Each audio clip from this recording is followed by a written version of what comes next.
is Talk 1470. Talk 1470. WNN. The opinions expressed on the following sponsored program are strictly those of the host, guests, and callers, and not necessarily those of this station, its staff, management, or sponsors. Welcome to We Are the People with Tracy Marks and Jorge Estamba, who ask you to know what's happening with your student loan. Tracy and Jorge keep a deep look at student loans in this country and the industries that surround it. Every week, We Are the People will bring you new insight into the corporate welfare industry, such as bailouts, and they connect with student loans. The show will highlight on your constitutional rights and how the current system is built to infringe upon them. Join the conversation by visiting our website chat room at wearethepeople.tv. Or call the show at 888-565-1470 and let us hear from you. And now, let's tune in to Tracy and Jorge for this week's discussion. And we're back. Welcome to We Are the People, Students for Liberty. And today we are going to talk about Congress, among other things. But before we get started, I'd just like to say thank you to Sonia Mungel for coming on and doing her little bit with Youthful Savings. We got phone calls last week, and unfortunately they put the phone number up and we weren't here to answer because it was a recorded show. So just so you know, in the future we're definitely going to be doing recorded shows the first Monday of every month. If there's a 5-week month, we'll probably do a recorded show for that one too.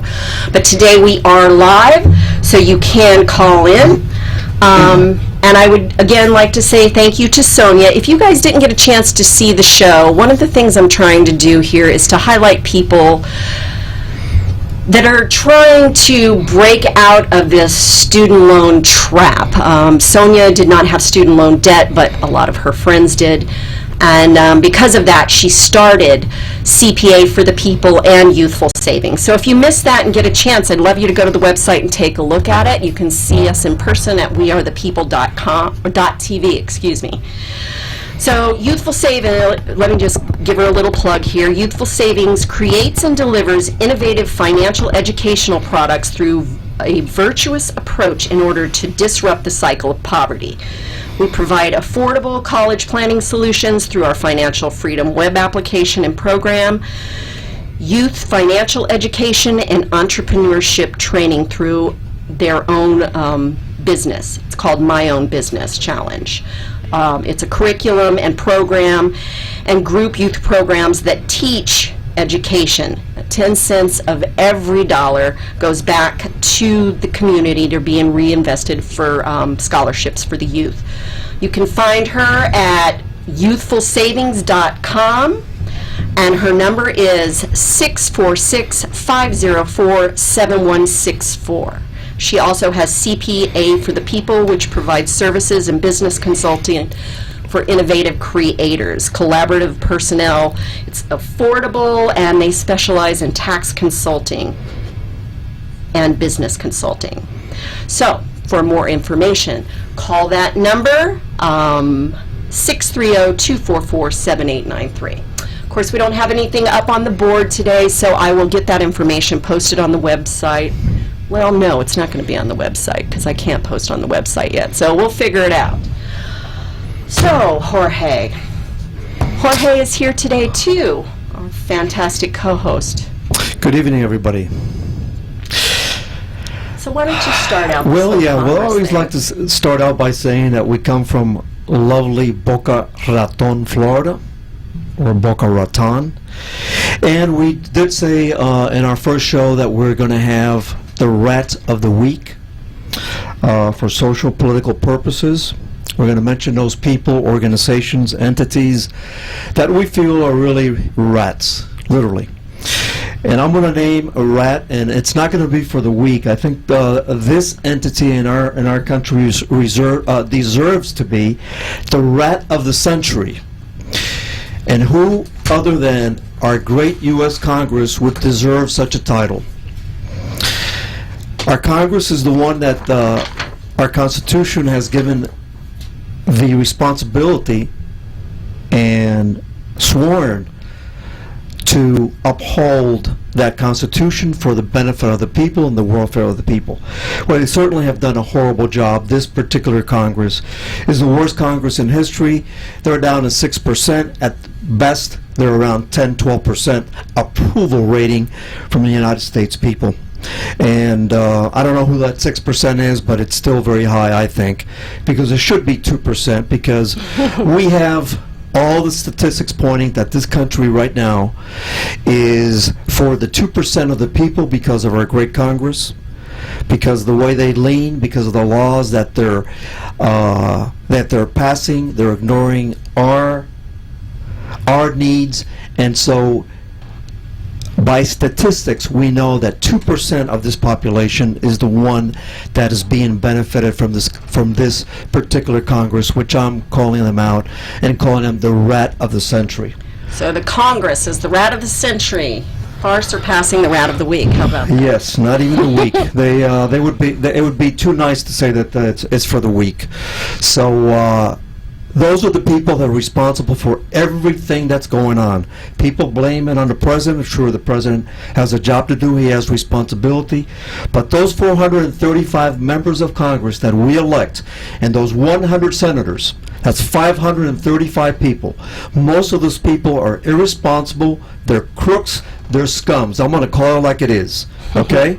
Because they're the ones that have ruined this country for many years. This particular Congress, like I said, is the worst of all. But this is not overnight. This has been happening for many, many years. We have been duped, and that's why there's so many activists like myself and yourself, and that's why these programs come about, because we no longer can take this situation that we're under, and we need to call them out, and we're calling them out tonight. And we're going to do a lot of programs on Congress because they're the ones responsible primarily for all the things that are going on in this country, which we no longer are a people. We should be the people. We are the people, and we need to take it back. But we need to realize where the problem lies, and it's them. It's them. Well, They're the problem responsible. is them, definitely, but it's also the people as well, because we've let it get to this point. I mean, I can tell you myself, I've been politically involved here and there, a smattering over my life, but never really very seriously. I don't know that you'd even call me serious now, but once something happens to you, then it hits home, then you start looking around, then you start seeing other things if you're trying to dig yourself out of the hole, which is exactly what I'm doing here. Now, I held on to a article from July 17th, 2013. It's by Alan Clifton. He was writing for Forward Progressives at the time. I have no idea if he's still there. But I did hold on to this because I just wanted you to think about this. We the people need to come together. We're not Republicans and Democrats and independents or Christians or Muslims or Jews. We are the American people, and it's up to us to change this. And the only way we can do that is to come together, because they are dividing us by saying you're a liberal and you're a progressive and you're a Republican, and it's just not a good thing. Divide and conquer, by the way. So this article starts out in a way that I wish it didn't, but at the same time, the information is excellent. It's called "The Next Time a Republican Brings Up the Need for Small Government, Show Them This." So the role of government is one that's always a hotly debated topic. Liberals often lean towards more government, while conservatives make the claim that they're the party for small government, which is, of course, laughable. I had never understood those who see the government as the enemy, yet big business is the answer. Let me break it down simply. Government is a grouping of elected officials that are put in their specific offices by winning elections, okay? We are the ones that do that, so if you don't vote and then a moron gets in, hey. Okay, these people, good or bad, do not obtain whatever position of power they occupy without being put there by a voting public. Many who oppose big government do so because they claim government is inefficient, corrupt, and inhibits growth. I'd like to stop there for a minute, because being that I'm on Section 8, okay, it's inefficient because they keep cutting out the bottom line of people. The people that are answering the phones, the people that are doing all the work with us are being gotten rid of, okay? The world is a bigger place. You're going to need more administrators because there is 300,000 people more on the books for welfare-type programs than there has been ever. So my son lost his medical because of a mistake. It was my mistake. But, okay, that happened back in September. I still can't get his medical insurance taken care of. I'm still running into things because there's just not enough people. And when I had to call the state attorney to get through to children and families because nobody was there to answer the phones. The voicemails were always all full, okay? You know, you can't run an office like that. If it was your business and you're growing it and you have, 6,000 more customers, you're going to need more people to take care of them. Big government is not about how many people it is, it's about the power that they wield. And the government doesn't wield the power right now. It's that top tier because they're paying off our officials. How do you run the Department of Education when Sally Mae is giving you millions of dollars to vote their way? I'm sorry, it just doesn't work. And there's politicians all over the place that are getting funded by these for-profit educational groups and other educational groups and wealthy people that own them. I mean, who is it? Jack Walsh is involved in Strayer University now. Okay, and who is it? Huizenga, that's in Nova? Wayne Huizenga. Okay, so, Nova's a great place, but it's not cheap. All right? So anyway, these people believe that the betterment of our nation is best served by handing it over to private sector and removing government altogether. My question to these people is simple. What makes government inefficient and corrupt? So what's the most common answer? Of course, it's politicians. Which then he follows up with the question, well, what makes politicians inefficient and corrupt? Most common answer, special interests and money. So then he follows that with, then tell me what controls the special interest and money, which makes these politicians, and in turn our government inefficient and corrupt. And this is where people usually get stumped. But the answer is pretty simple and obvious. Wealthy donors and big business. I have no problem with people being wealthy. I have no problem with big business. What I have a problem with is that, they've got 20 cars and they can't pay anybody over $8 an hour, and then the government pays for them because they're on welfare and they can't pay their bills. So, I'm going to leave the article at that. But I want you to keep that in mind because it's them against us at this point. The party platforms, they should run on a platform. We should be voting together as one people. And our country's in trouble, and we need to learn how to do that. It's really sad when we have instances like you just expressed, Tracy, and there's millions of people that don't get the proper service from our country, from our government. Okay, and one of the problems that we are confronting as a nation is that what you just mentioned there, and we mentioned that 2% is getting everything. For example, there's no reason that corporations such as Shell, which is, by the way, not even an American company, it's a Dutch company, BP, British Petroleum, which is, of course, is British, and we have all the major oil companies that are in this country. And these two that I mentioned, they don't pay a penny in taxes. They get subsidies. And I mentioned this last week, and I want to go over it again. Subsidies are giveaway by the government. If the government were to give me a subsidy of $1 million, that means they gave it away to me. I don't pay it back. It's not a loan. It's a gift. For corporations that make, ExxonMobil makes approximately $16 billion with a B as in boy, net profit, that is the profit that you have at the end when you pay everything.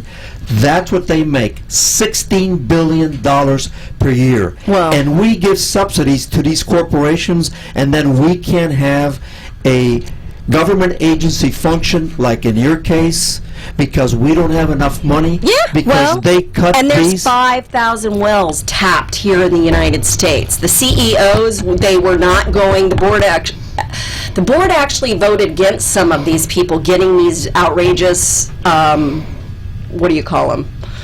Bonuses, that's the word. Yeah, but they ended up getting them anyway. They were able to circumvent that, and they got their big fat paychecks anyway. You know, the company's making a lot of money. And it's not just them, it's just big business in general. It's a general. 25% of U.S. corporations do not pay any taxes. Now, if you think that that statistic includes the mom and pop in a corner store, I don't have the statistics broken down yet. By the way, these are statistics from the government. Hopefully we'll have somebody break it down in one of the organizations. But these aren't the moms and pops that aren't paying taxes. These are the largest corporations in the United States of America that do not pay any taxes. Who gave them that? U.S. Congress, our rat of the century. They are buying our country. They have sold our country to the U.S. corporations, and that's why we, the people, are getting screwed. I don't know. Can you say that on the air? Well, you already did, so well, the I did. fine's Maybe there I if did. Okay. it is. So We are getting screwed left and right. That's what the problem is. 25%. GE doesn't pay taxes. Westinghouse doesn't pay taxes. Verizon doesn't pay taxes. Come on. This is criminal. Do you This know is what abusive. happened with me with my last tax return? I was just picking up side jobs wherever, and I probably, being a single mother with the different write-offs, if I was working for a company and I had done that, I would have probably got about, I don't know, between $5,000 and $7,000 back. I had like $1,100 and $1,200 back. Okay, they took all my money. You know, I mean, and I'm not a company, you know, but I still claim my money that I earned. You're a But they hardworking still, individual.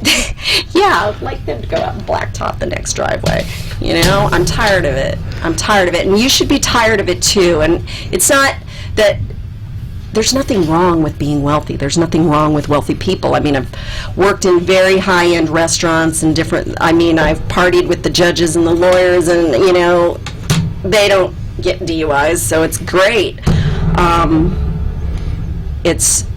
You're going to find, water seeks its own level. It doesn't matter what income level you're at. You know, you can end up partying with the rich, but if, you know, you're all about the party animals, those are the kind of people you're going to meet. You know, eventually you get to a point and you meet some really great people, and I've met a lot of people with a lot of money that are amazing, you know, and they go out of their way to help, and that's good. But we need more help. We need the people to stick together, and we need the churches to get involved here, because I'll tell you why. Whether you believe in God or not is not the point. The church has a lot of power, and they're supposed to be taking care of the people. So, I don't know what that sign meant. Anyway, we're going to take a quick break, so we'll be back. Times are tough, and right now those in the commercial world know that being heard via advertisements is the name of the game. AmpSquare.tv understands how important advertisement is and is proud to express that it's truly the only plugged-in internet television production company on the market. Amp2.tv live streams all their shows across all the major selling markets in the U.S. and abroad. Call them at 866-224-5422. The AmpSquare.tv library allows productions to be seen over and over again, making commercial platforms more usable. Call 866-224-5422. Toll free 866-224-5422. Amp2.tv, the first and only internet television network that's truly plugged in. 866-224-5422. That's AMP, the number 2.TV.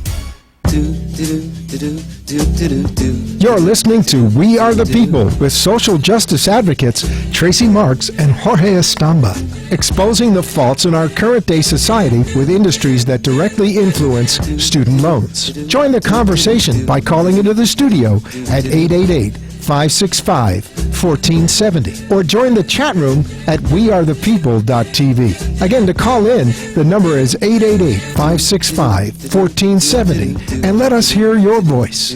Now, back to our show. And we're back.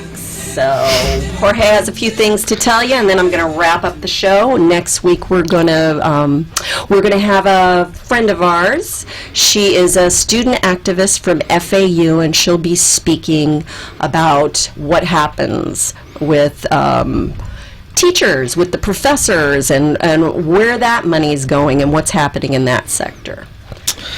Okay, a little bit of information here, which is mind-boggling. Well, to me, it's not surprising, but it came through Newsmax.com, which, by the way, Newsmax is a conservative, let's call it informational source through electronic means. Very well respected, but it is conservative. Last week, they published that Princeton University, and Yale University. These are two of the top institutions in the history of this country. They've been here forever. If you want a more reputable institution, you're not going to get them, okay? They did a research on finance and economy. And something that I knew for a long time, but I needed somebody, and we, the progressives and people who care about this country, wanted something of this nature to come out. The United States officially, ladies and gentlemen, is an oligarchy.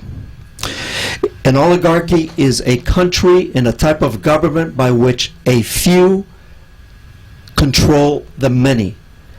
That is when the 1% came about from Occupy movement. That was the first time in our history that we got to feel the 1%.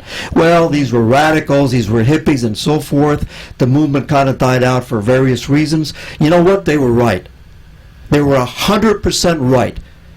We live in an oligarchy. Princeton and Yale, by years of research, have demonstrated it. If that doesn't scare you, if that doesn't get you out, like Tracy said, to get off your butt, do something about it, go to rallies, protest, sign petitions, fight for your country. Fight for our country. Politicians don't care about us. They're not going to fight for us. We need to fight for ourselves. The few are running the country. 98% of us are against 2%. I don't say it. Princeton and Yale, among many others, are saying it. So if you don't believe it now, it's because, like Jack Nicholson says, you cannot handle the truth. And I'm going to leave you now with the rest of the subject matter that you have to finish us off. Now, I know how hard it is to get involved politically, so, not all of you are going to jump in and you're going to do that. If you can just at least send a good thought saying, we hope you win. I mean, I hope you do more. I hope you do. But you're not always in the position in your mind, and it just, whatever you can do, one person. I mean, the more you can do, the better. But, as Zig Ziglar says, the greatest of all mistakes is to do nothing because you think you can only do a little. Okay, so every little bit helps. And honey, I'll take your good thoughts sending me, just send me some good thoughts. I'd appreciate it. So let me run a little bit more by you here. It's really kind of sad because we were the country for the long time. Okay, but now we're third in median house income. Okay, we're fourth in labor force, fourth in exports, seventh in literacy, 22nd in science, and they're cramming it down my kid's throat, along with 27th in math. So all they do for weeks and weeks and weeks and weeks and weeks is teach this, teach this, teach this. They're not teaching it anymore. They don't have the freedom to teach anymore. Okay, and we're not getting any better. And these statistics should show, okay, we're 22 and 27 because of the way we now teach. 34th in infant mortality rate. Oh my God, this is the United States of America. 35th in life expectancy. What they didn't mention is we're also 17th in education. I've only got a couple minutes left. Okay, but we're number one in healthcare spending.